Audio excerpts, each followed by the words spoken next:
Welcome to Lodhi English classes दोस्तों। जी हाँ, आपने सही पढ़ा।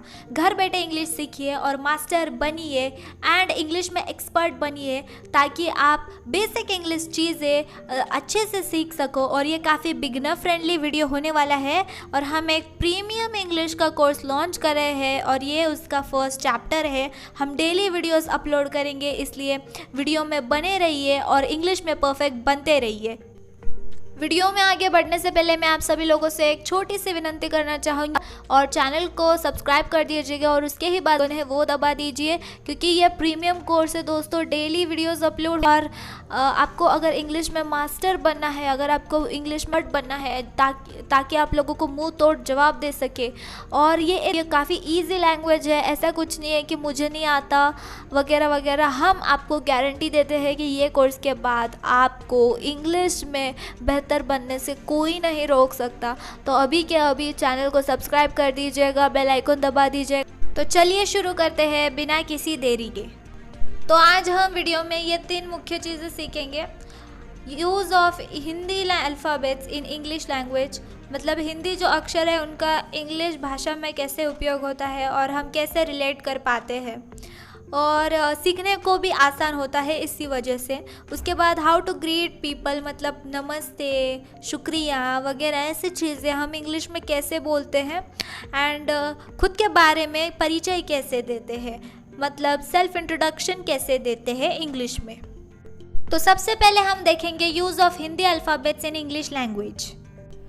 तो दोस्तों हम इस वीडियो में देखेंगे कैसे हिंदी अक्षर का उपयोग इंग्लिश में कोई शब्द लिखने के लिए होता है या फिर बोलने के लिए होता है या फिर कोई वाक्य लिखने के लिए होता है और कैसे इसका उपयोग होता है। तो ये काफ़ी इजी है और जैसे जैसे मैं बोलूँ वैसे वैसे आप भी मन में बोलते जाइएगा। सो जैसे हिंदी में अक्षर है अ, इंग्लिश में उसका साउंड है ए, पर ये जब किसी शब्द या वाक्य में उपयोग होता है तो इसे कहते हैं जैसे एप्पल, ठीक है, ये एप्पल में उपयोग होता है। जैसे आ इंग्लिश में डबल ए एंड फिर इसका उपयोग होता है हैट, ठीक है ना, समझ गए। जैसे ए, इसका उपयोग होता है इंग्लिश में एनर्जी। देखो सबसे पहले क्या करना होता है कि कोई भी आप हिंदी का अक्षर चूज़ कीजिए, जैसे कि आई, ठीक है, तो उसका इंग्लिश में क्या आएगा, आई, और फिर उसी का इंग्लिश में उपयोग होता है जैसे कि मीन, तो ई आई का उपयोग होता है मीन। देखो ये काफ़ी इजी है, कुछ हार्ड नहीं है, ये बेसिक चीज़ें हैं। तो अब मैं जैसे जैसे कहूँगी आप मेरे साथ मन में बोलते जाइएगा। ई वाईफाई में, ई आई एज इन मीन में, what do you mean English में बोलते हैं ऐनक, ठीक है ना, तो इसका ई आई और इंग्लिश में mean, what do you mean.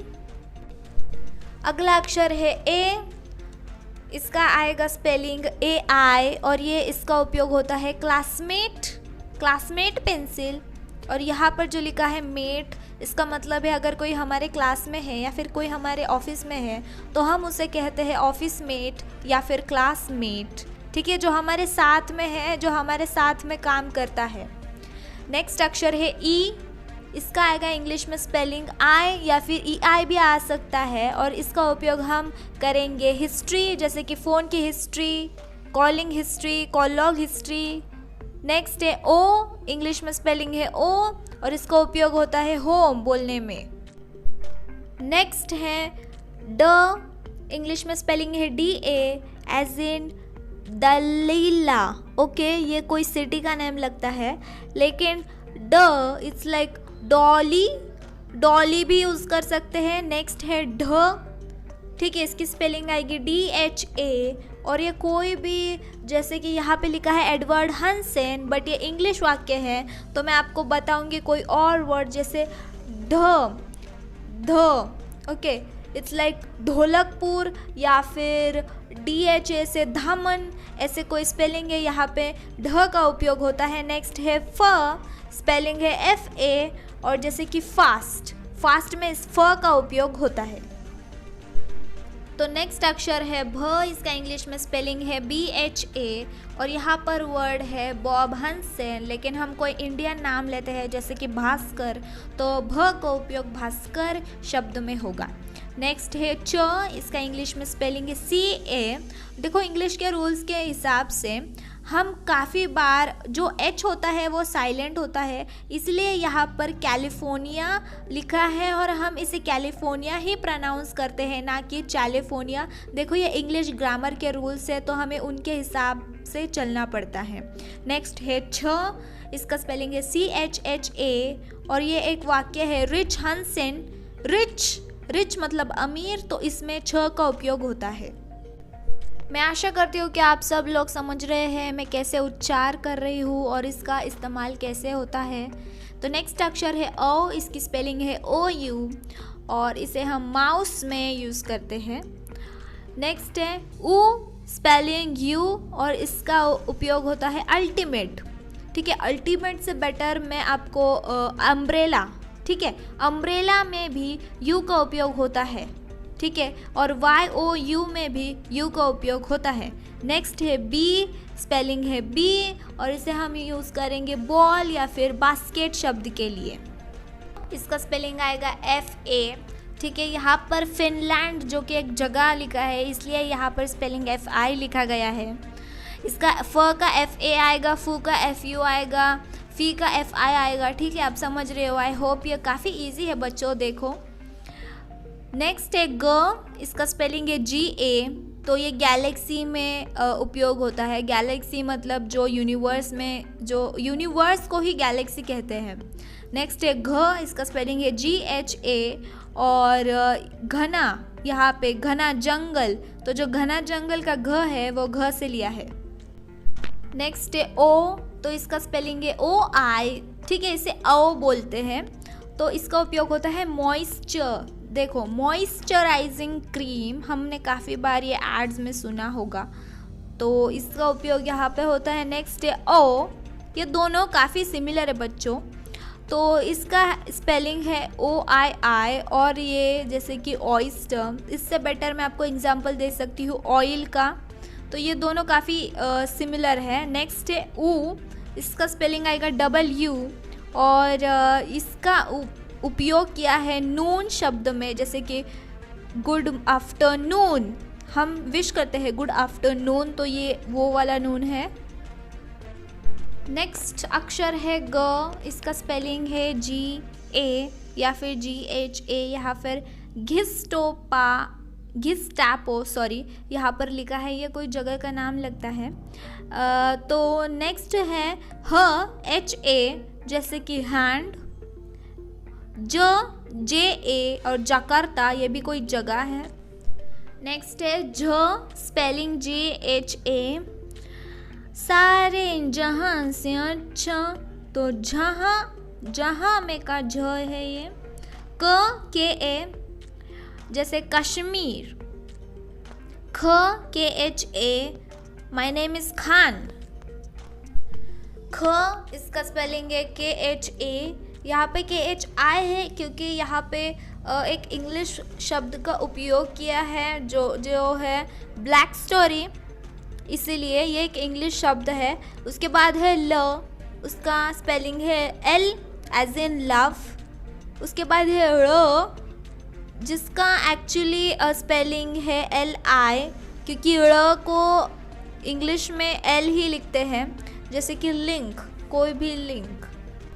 Next अक्षर है लू, तो इसका स्पेलिंग आएगा LU, लेकिन यहाँ पे LI है क्योंकि यहाँ पे मिलिट्री वर्ड का उपयोग किया है, तो LU भी होता है, LA भी होता है, LI भी होता है, तो मिलिट्री में ल का उपयोग होता है। LII, लीमा, ये कोई जगह है।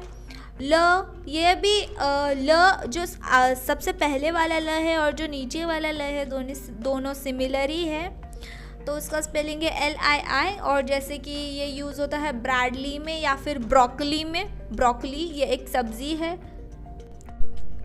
जैसे अगला अक्षर है म, spelling MA as in man, Superman, Batman, तो जो मैन है या फिर मैंगो, तो ये म का उपयोग होता है नल का नल, स्पेलिंग है NA। और जैसे कोई नाम है यहाँ पे नमीबिया लिख के या फिर नम्रता, तो न का उपयोग वहाँ होता है। नेक्स्ट है अण, ठीक है, ये ड नहीं है, ये अण है, इसकी स्पेलिंग है NA।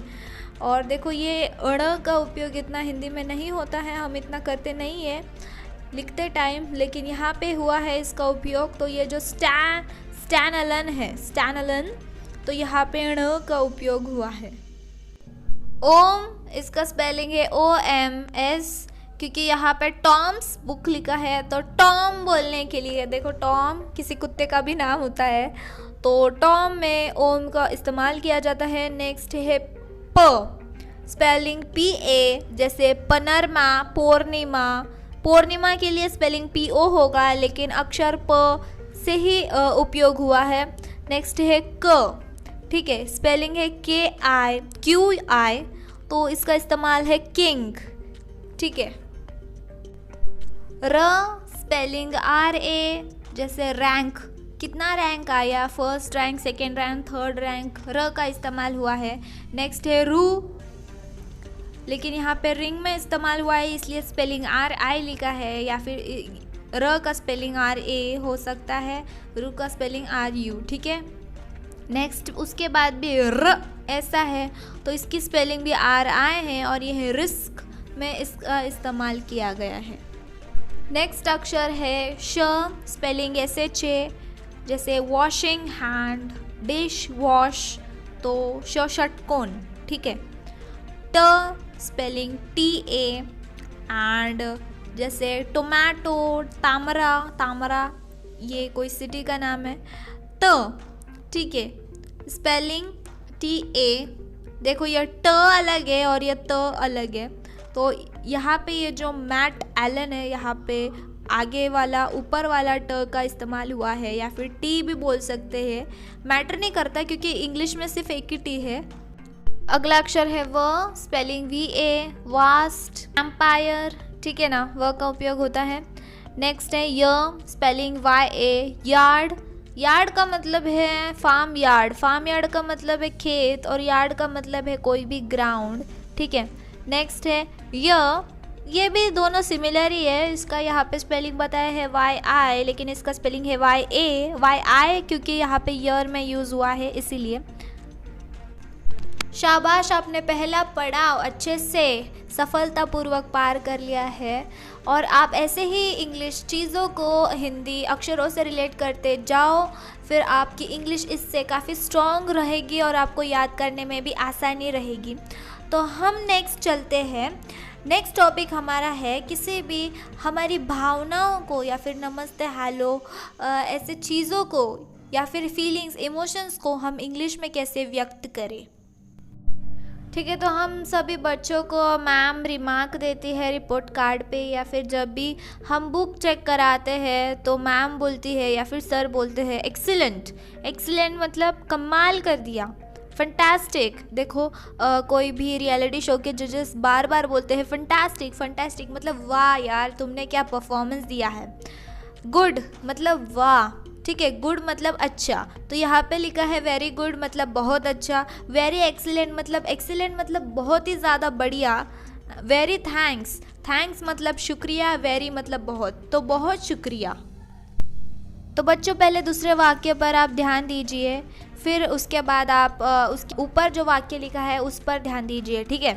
तो सबसे वाक्य है बड़ी खुशी की बात है, तो इसे हम कैसे कहेंगे। खुशी मतलब है बहुत, मतलब वेरी, और बात है मतलब कुछ तो खुशखबरी है, कुछ तो न्यूज़ है, ठीक है। न्यूज़ का मतलब है कि कुछ खुशी की कुछ बात है, ठीक है। तो इसे हम इंग्लिश में कहेंगे वेरी हैप्पी न्यूज़ और वाह व्हाट अ हैप्पी न्यूज़। और उसके नीचे का वाक्य है भगवान कृपा करे। देखो हम इसे इतना हिंदी में तो बोलते नहीं है, लेकिन मोस्टली आपने सुना होगा God bless you, God bless you, तो इसका यही मतलब है कि भगवान आप पे कृपा बरसाए रखे। क्षमा कीजिए, इससे बोलते हैं फॉरगिव मी।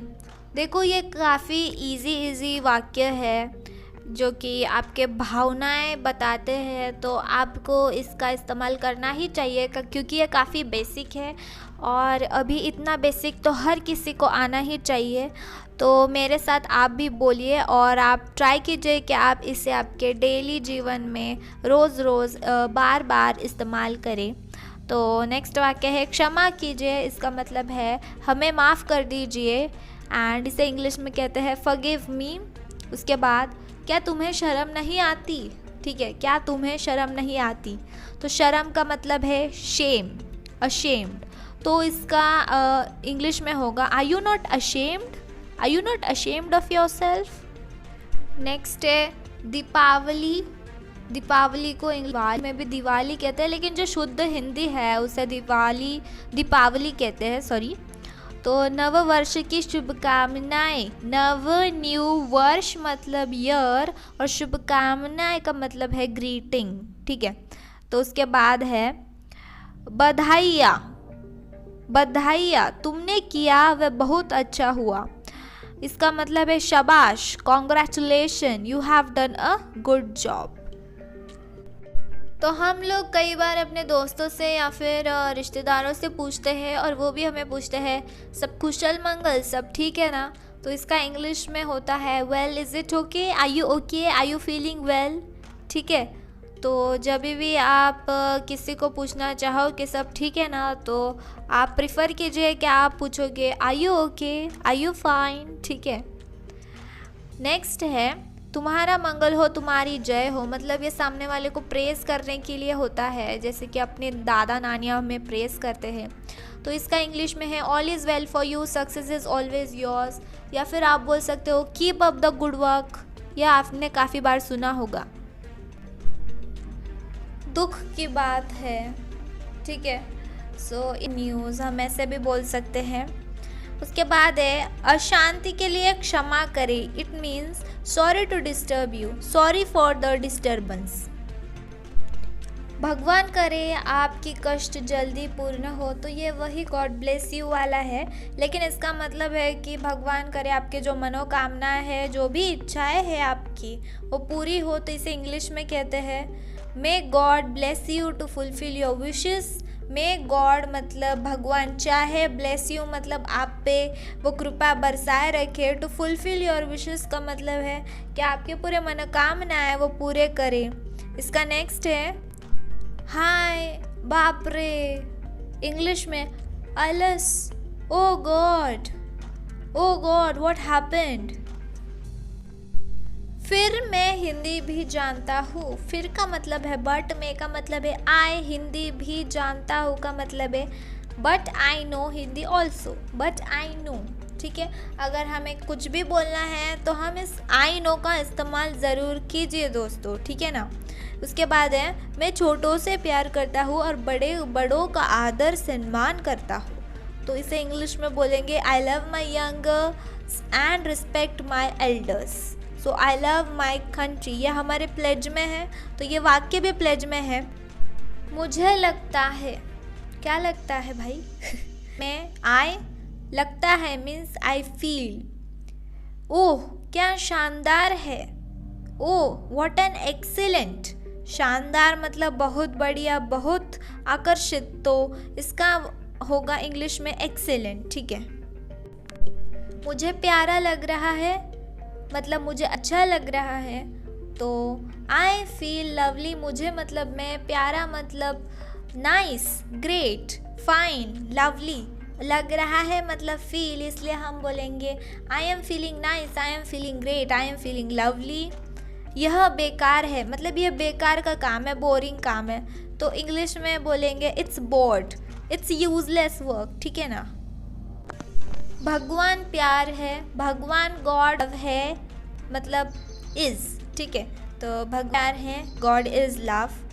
शांत जलवायु, शांत मतलब कूल, जलवायु मतलब क्लाइमेट, ये काफ़ी शुद्ध हिंदी भाषा है दोस्तों। मैं शर्मिंदा हूँ, जैसे कि मैंने कहा था शर्म को हम कहेंगे अशेम्ड, तो यहाँ पे है आई am feeling ashamed, I feel ashamed. जब भी हमें आई एम सॉरी के बजाय अगर आप कहोगे आई am feeling ashamed, I am sorry, तो ये काफ़ी इम्प्रेसिव वाक्य रहेगा और ये अच्छा है प्रैक्टिस करने के लिए, क्योंकि हम कई बार सॉरी सॉरी बोलते हैं लोगों को। तो सॉरी डायरेक्टली बोलने के बजाय हम ये भी बोल सकते हैं I am sorry, I am feeling ashamed. Okay, so last topic ये है कि how to give self introduction, यानी खुद का परिचय इंग्लिश भाषा में कैसे दें। टॉपिक में हम डिस्कस करेंगे कि कैसे खुद को इंट्रोड्यूस कराए, कैसे खुद का परिचय कराए, और ये काफ़ी बेसिक चीज़ है, सबको आनी ही चाहिए। मेरा नाम शिवा है, तो हम इंग्लिश में बोलेंगे माय नेम इज़ शिवा। ये तो बड़ी बेसिक चीज़ है, सबको आती ही है, लेकिन फिर भी अगर आप बहुत ही बिगिनर हैं तो my name is Shiva, my name is आपका जो भी नाम है वो बोलिएगा। मेरे 2 बहन और 1 भाई है। हम इसे इंग्लिश में बोलेंगे I have 2 sister and 1 brother, क्योंकि बहन को बोलते हैं sister, I live in Chennai, भाई को बोलते हैं फिर वो जगह जहाँ पर आप रहते हैं, और रहता हूँ का अर्थ है लिव इन। नेक्स्ट है मेरे बड़ी बहन प्राध्यापक है, तो बड़ी बहन का अर्थ है एल्डर सिस्टर इंग्लिश में, और प्राध्यापक को लेक्चरर बोलते हैं इंग्लिश में। तो my Elder sister is a lecturer. मैं सुबह 4 बजे उठता हूँ या उठती हूँ। I get up at 4 o'clock in the morning. उठता हूँ मतलब I get up, and 4 o'clock मतलब 4 बजे, एंड सुबह मतलब मॉर्निंग। तो आई होप ये सभी बेसिक चीज़ें आप समझ रहे होंगे। तो मैं सुबह 4 बजे उठता हूँ, I get up at 4 o'clock in the morning, और कमेंट में बताएं आप कितने बजे सुबह उठते हैं। नेक्स्ट है मेरे जीवन का उद्देश्य पुलिस बनना है। ठीक है, ये थोड़ा डिफ़िकल्ट है। मेरे जीवन का मतलब लाइफ, मेरी लाइफ, माई लाइफ, और उद्देश्य का मतलब है एम इंग्लिश में, एंड पुलिस तो हम सबको पता है, तो इसका हुआ my aim of life is to become a police. ठीक है, यहाँ पे पुलिस की स्पेलिंग रॉन्ग है, बट कोई ना, POLICE है। मेरी छोटी बहन पढ़ रही है, my younger sister is studying. ठीक है, मेरा राष्ट्रभाषा हिंदी है और मेरी मातृभाषा तमिल है। राष्ट्रभाषा मतलब नेशनल लैंग्वेज, और मातृभाषा मतलब मदर टंग, यानी कि जो आपकी घर पे बोली जाने वाली भाषा है। ठीक है, तो हम इसे इंग्लिश में बोलेंगे my national language is Hindi and my mother tongue is Tamil. मैं सदा हर एक के प्रति ईमानदार बना रहना चाहता हूँ। ठीक है, हर एक मतलब एवरीवन, एंड ईमानदार मतलब ऑनेस्टी। ठीक है, तो इसका इंग्लिश में होगा I wish to be honest to everybody. फिर मैं हिंदी भी जानता हूँ, इसका होगा इंग्लिश में फिर मतलब बट, मैं मतलब आई, हिंदी को हिंदी ही बोलते हैं, भी जानता हूँ मैंने स्टार्टिंग में ही बोला है, मैं जानती हूँ या मैं जानता हूँ का मतलब है आई नो, तो इसका इंग्लिश में होगा but I know Hindi also. Next है मैं छोटों से प्यार करता हूँ और बड़ों का आदर करता हूँ। I love my youngers and respect my elders. मेरी माँ बाप और बहन भी रहते हैं। मेरी माँ बाप मतलब my mother father and sister also live here. ठीक है, तो इसका इंग्लिश में बोलेंगे हम my mother father and sisters are living here. Next है ये चेन्नई महाशहर में है। महा मीन्स मेट्रोपॉलिटन सिटी। ठीक है, so it is in Chennai, the Chennai is in metropolitan city, ये वाक्य होगा। वे इंग्लिश में ही लिव्स इन बैंगलोर। अगर किसी ने पूछा कि वेयर डज ही लिव, तुम्हारा भाई कहाँ रहता है, तो तुम उसे बोल सकते हो कि ही लिव इन बैंगलोर, या फिर he live in Pune, he live in Mumbai. ठीक है, नेक्स्ट है यह मेरा घर है। It is my house. मेरा बड़ा भाई यहाँ नहीं रहता। जैसे मैंने आपको बोला बड़ी बहन को हम एल्डर सिस्टर बोलते हैं, तो बड़े भाई को क्या बोलेंगे हम? Elder brother, right. So my elder brother is not living here, नहीं रहता है। अगर रहता है तो लिव, ठीक है, नहीं रहता है तो नॉट लिविंग। नेक्स्ट है मेरी माँ खाना पकाती है। My mother is preparing food और माई मदर प्रिपेयर्स फूड। मैं भी कभी कभी बाजार जाता हूँ। ठीक है, तो कभी कभी मतलब समटाइम्स बाज़ार, मतलब इसे इंग्लिश में बाज़ार भी लिख सकते हैं या फिर मार्केट, सुपर मार्केट, ये ज़्यादा बेटर है। तो sometimes I am going to market और sometimes I am going to bazaar या फिर सुपर मॉल या फिर जो भी, ठीक है। उसके बाद है वे महीने में एक बार यहाँ आते हैं या फिर वह महीने में एक बार यहाँ आता है। सो वह मतलब लड़का लड़के को कंसिडर करेंगे यहाँ पे। He comes here once in a month, मतलब महीने में एक बार। मेरे घर में 4 कमरे हैं, ठीक है।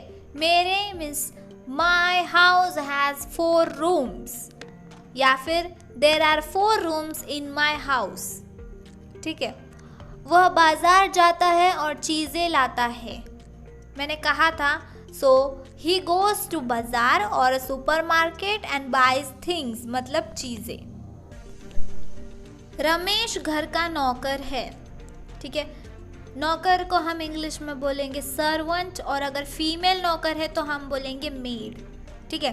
तो रमेश इज़ अ सर्वेंट और अगर फीमेल है शांताबाई इज़ अ मेड, ठीक है ना। ओके, सो वह शिव का मंदिर है, ठीक है। So that is Lord Shiva temple. मैं सुबह अखबार पढ़ता हूँ और स्कूल का काम करता हूँ। तो यहाँ पे इंग्लिश में बोलेंगे I read newspaper in the morning and continue my school work और कंटिन्यू माई होमवर्क, ठीक है। नेक्स्ट है मेरे घर के पास एक सिनेमा घर या फिर रंगशाला भी है जिसे हम सिनेमा थिएटर हम सभी जानते हैं। तो हम इसे इंग्लिश में बोलेंगे there is also a cinema theatre near my house. मेरे घर के सामने एक मंदिर, मेरा घर मतलब माई हाउस और मंदिर को हम इंग्लिश बोलते हैं टेम्पल। तो इसे हम बोलेंगे there is also a temple in front of my house. तो कमेंट में बताना कि आपके घर के सामने क्या है, हाँ लेकिन इंग्लिश में। नेक्स्ट है मैं सुबह 9 बजे स्कूल जाता हूँ और 4 बजे वापस आता हूँ। So I go to the school at 9 o'clock and return at 4 o'clock in the evening. मैं रोज़ सुबह 5 बजे उठता हूँ, मतलब आई वेक अप एट 5 o'clock और 4 o'clock और या फिर हम वेकअप के जगह पर अवेक भी बोल सकते हैं। I awake at 5 o'clock every day, ठीक है। तो आप लोग कंफ्यूज मत होइएगा बिल्कुल भी। Keep up the good work guys, well done. आपने पूरे तीनों कंटेंट्स पढ़ लिए हैं, समझ लिए हैं, ऐसा मैं समझूंगी। और जाते जाते आपको छोटा सा होमवर्क देना चाहूँगी कि ज़्यादा नहीं बल्कि 4-5 लाइन अपने बारे में सेल्फ इंट्रोडक्शन कमेंट सेक्शन में दीजिएगा, ठीक है ना। तो ये होमवर्क है, इससे आपको भी पता चलेगा और मुझे भी पता चलेगा कि वीडियो में हम दोनों ने कितना समझा। हमें भी पता चलेगा कि आपने कितना समझा और आपको भी पता चलेगा कि आपने कितना समझा। एंड यू इवैल्यूएट या सेल्फ, मतलब आप खुद को ही जांच परख कर पाओगे। और वीडियो में आपको नेक्स्ट टॉपिक क्या चाहिए ये भी बताइएगा और आपको कुछ कमी, कुछ सजेशन है तो वो भी आप कमेंट सेक्शन में मुझे बता सकते हैं। और वीडियो को अभी के अभी सब्सक्राइब कर दीजिएगा क्योंकि कल दूसरी नई वीडियो आने वाली है। एंड रोज़ आप अगर आधा घंटा भी अगर दो तो फिर आपकी इंग्लिश एकदम परफेक्ट हो जाएगी, ऐसे हम गारंटी देते हैं। तो मैं मिलती हूँ आपको नेक्स्ट वीडियो में। तब तक इंग्लिश प्रैक्टिस करते रहिए, इंग्लिश बोलिए and low the English classes देखते रहिए। धन्यवाद।